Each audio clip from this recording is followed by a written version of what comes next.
I want to tell you guys how I look forward to almost all calls in all stressful situations. Now, obviously not all of them. I mean, I'm a human being. I mean, it's literally impossible to look forward to stressful situations, but I'm telling you there is a way to mentally frame it for it to be possible. And I'm making a guarantee. I am making a guarantee. If you do not get value from this video, I want you to dislike it, and I want you to block my channel if you don't find value. That's my guarantee if you don't get any value from this, okay? So with that being said, I'm gonna dive right into it, okay? And I'm gonna make an analogy, and I'm gonna say a story, okay? And what I'm talking about is Stockholm Syndrome, and I want this to resonate, so I'm gonna tell a story, okay? There's no emotion behind this because it happened so long ago, and that's the point I'm getting at, okay? So my story is I was in the Navy, right? Okay, and I'm gonna tell us all for a reason, and I'm gonna bring it back to cold calling, I'm gonna bring it back to sales, and I'm gonna bring it back to anything that relates to you, okay? So, in the Navy, I was dating a girl. We did it for about 4 years. We lost our virginities together, okay? Then we got married. Now, when we got married, we sort of adopted a kid. We kind of brought this kid into our home. This kid, their mother smoked crack, okay? Bad mom. We took her in, kind of like roomed and boarded her, fed her, kind of like became part of the family. We had a dog. We had pretty much just about everything was kind of going on, right?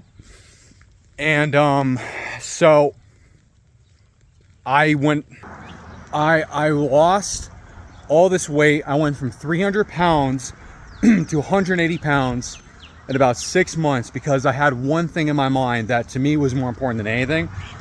I had my eyes set. I wanted to become, the only thing I wanted to do was, at the moment, I wanted to become a Navy SEAL. That was the only thing that I was thinking about. I didn't make it. Full disclosure, didn't even get close. Didn't even get close, my friends.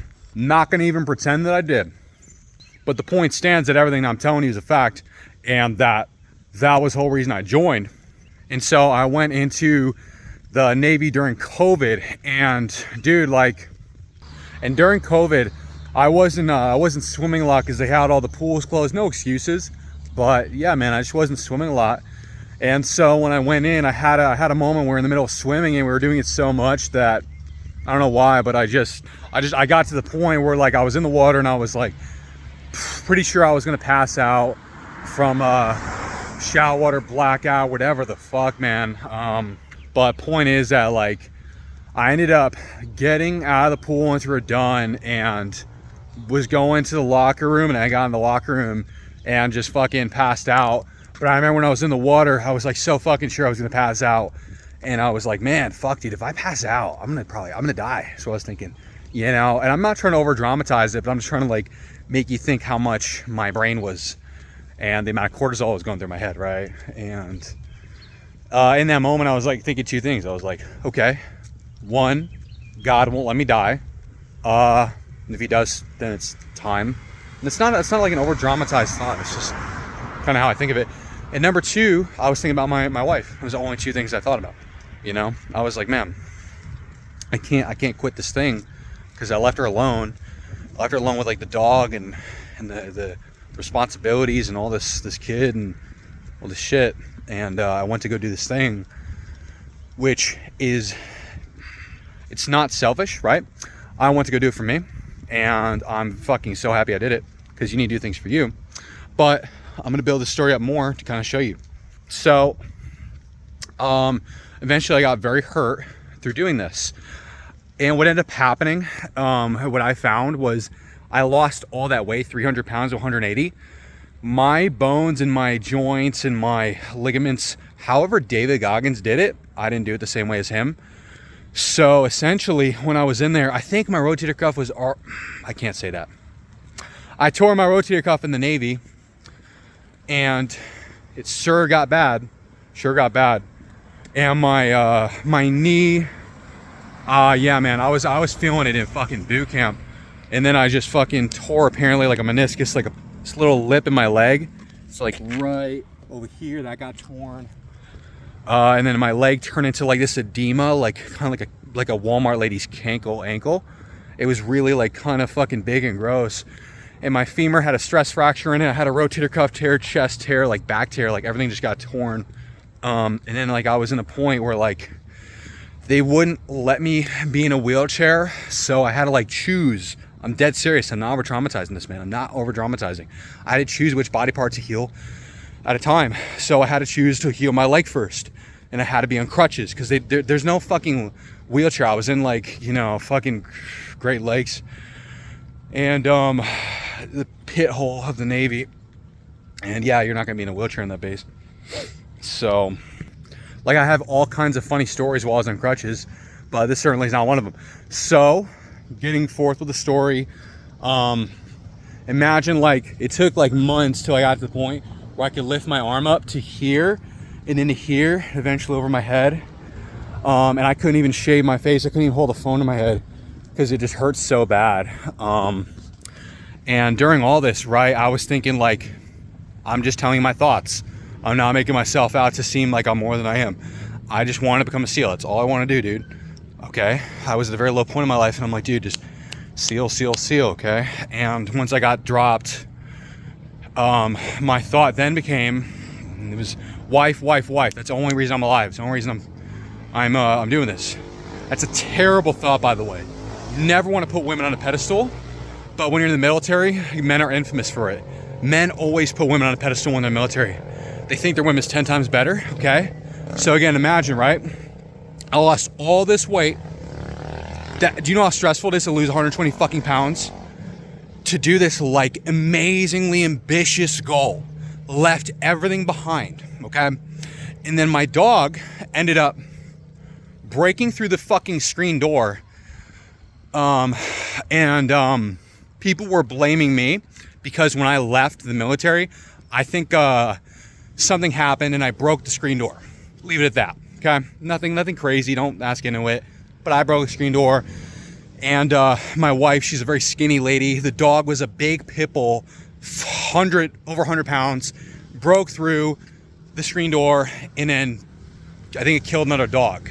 So dog went bye-bye, okay, right? And the daughter, my parents ended up getting a divorce. All this like crazy shit kind of happened within like a 5 to 6 month period. And this girl who like I looked at kind of as my daughter, we didn't have the funds to take care of her, and the home ended up just turning to shit when I was gone. So I'm still not 100% sure what happened, but she ended up moving in with her mother, who was a crackhead in New York. Very kind of sad story. And it took me 2 years to text her back because I was so ashamed to even find her. I was so ashamed of myself about everything that ended up happening between me and all this stuff. It took me like so long to finally reach out to her, you know. And now I text her, and like I check up on her and we call and stuff. Love her to pieces. But so in the end, what ended up happening was during COVID, we were not allowed to go off base. So not only was I injured, I wasn't allowed to go off base. And I was doing 0 to 4 shifts, which means I was doing only 0 to 4 watches. So I was getting no sleep. For those of you that are prior military, you know that's like the shittiest shift. But I know that they also make you do 8-hour, you can do 12, 16-hour shifts. So I'm not going to complain and pretend like it was something insane. But still, it's absolute garbage shift, 0 to 4, man. With the injury. And then my final break was to go home and see my wife, right? And then I found out when I went home, I brought home like all these presents for her, like a whole box, dude, like a suitcase load of presents for her. And what she did, she was fucking my best friend when I was gone.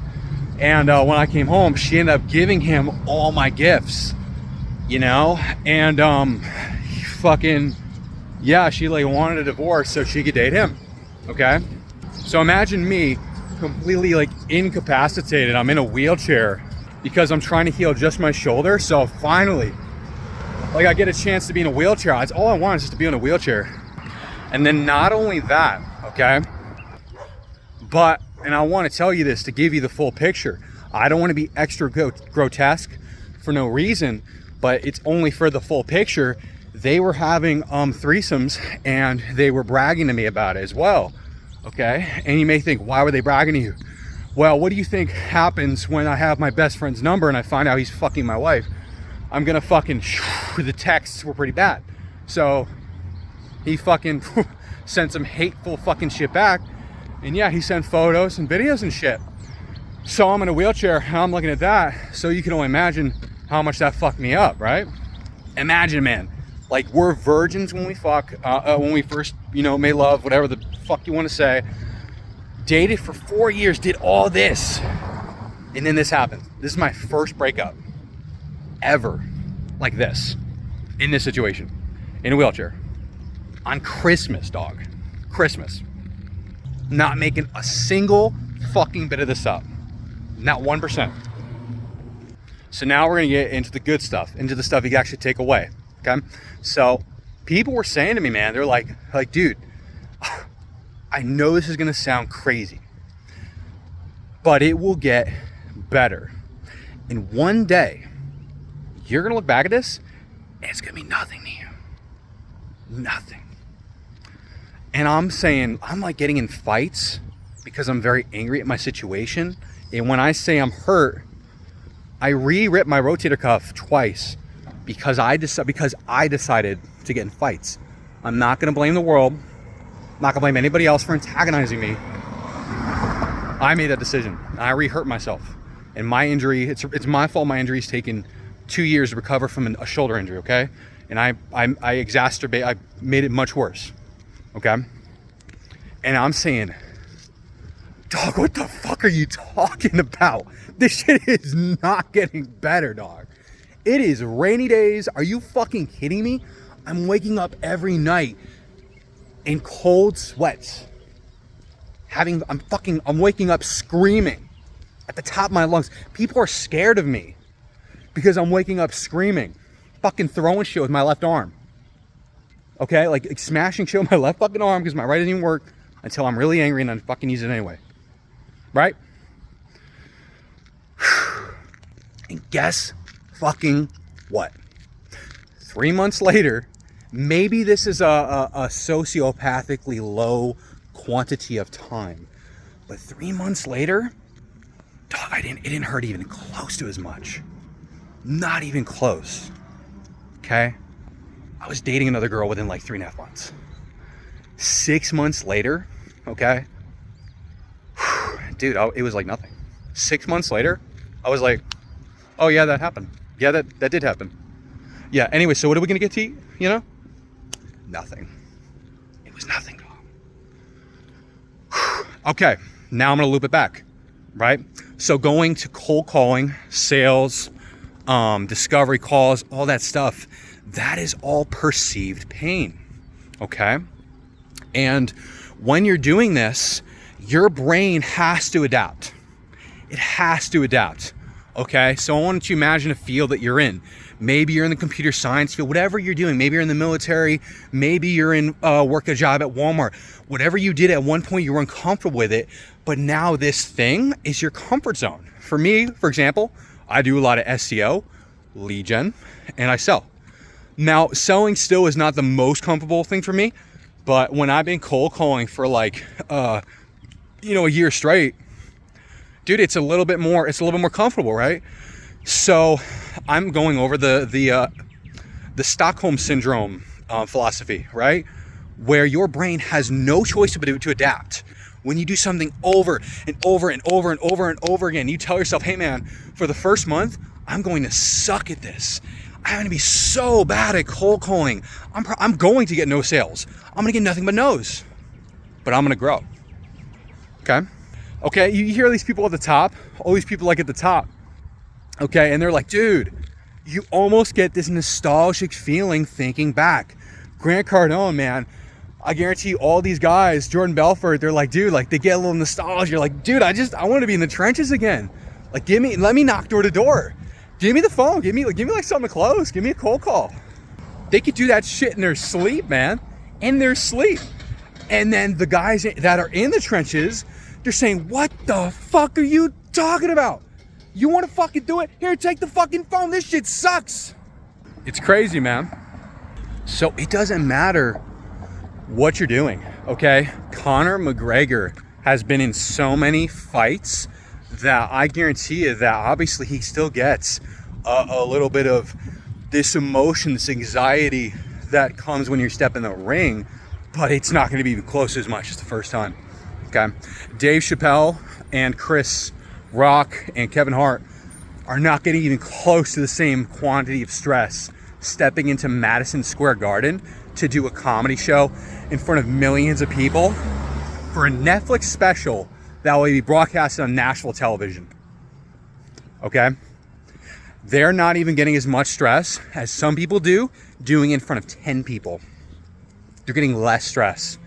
Isn't that absolutely fascinating? I think that is one of the most fascinating things ever, because doing the reps, this should make you so happy. This should make you so excited, because doing the reps is such a beautiful thing, because eventually that, this self-development journey on the other end of all this stress is a light like no other, okay? And I'm not going to purport that I've reached it, but just having some of the effects of like my level of persuasion, my attitude change, my vocality, my articulateness, my self-awareness, even though I'm not some heavy millionaire right now that's super famous, still the benefits that I have internally are so amazing because I went through these things. And that's why people say, man, I wouldn't trade that experience for the world, when they're talking about some of the most fucked up shit in their entire life. Crazy, right? I don't think this video needs to be too much longer. I think I gave enough value. So like I said, man, if this video has not given you a valuable perspective and an attitude change, something that you can take with you for the rest of your life, go ahead, dislike it, unrecommend it, block my channel, okay? But if it did, give it a thumbs up, leave a comment, subscribe, okay? That's all I got. I just want to help people, want to give them new perspectives, okay? Hope this helps somebody out. All right, bye.